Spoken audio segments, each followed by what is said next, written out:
une vraie évolution de la menace numérique, des attaques informatiques, pour parler très clairement. Initialement, ça touchait plutôt les grands groupes, c'était plutôt de l'espionnage, des choses assez perfectionnées. Et en fait, la cybercriminalité, le crime organisé, les mafias, les vrais méchants qui avant faisaient du trafic de drogue, aujourd'hui ils font de la cyberattaque pour rançonner leurs victimes, pour récupérer de l'argent comme ça, au moins essayer. Et donc ça peut toucher n'importe qui aujourd'hui, ça peut toucher des PME, des collectivités locales, des hôpitaux, des établissements de santé. Donc c'est très important de parler de cyber parce que c'est très, très désarmant quelque part pour ceux qui sont victimes, qui ne pensaient pas l'être un jour. N'importe qui peut être victime aujourd'hui. Et donc l'idée c'est bien de porter la bonne parole pour expliquer déjà, parce que c'est pas simple, ces questions de cybersécurité, et puis surtout de dire qu'il y a des solutions adaptées aux différents acteurs, aux petits comme aux grands. Donc l'idée c'est de promouvoir ces solutions de manière à limiter le nombre de drames.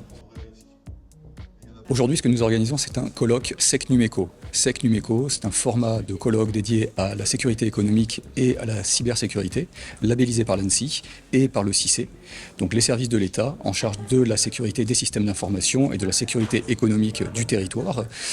C'est une manifestation qui vise à sensibiliser, informer, acculturer aux enjeux de cybersécurité les décideurs publics et privés. La cybersécurité est extrêmement importante parce que c'est une vulnérabilité majeure pour les entreprises et les organisations, donc, organisations publiques et privées.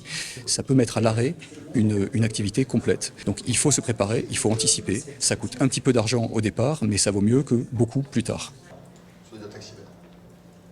Il y a un vrai écosystème local autour d'un sujet qui s'appelle les hyperfréquences et un pôle d'excellence qui est effectivement celui de la sécurité informatique. Alors à l'échelle d'une métropole comme Limoges Métropole, nous avons dans notre programme d'action la volonté de faire du développement économique, pas pour le plaisir de faire du développement économique, mais pour renforcer, améliorer l'attractivité de ce territoire.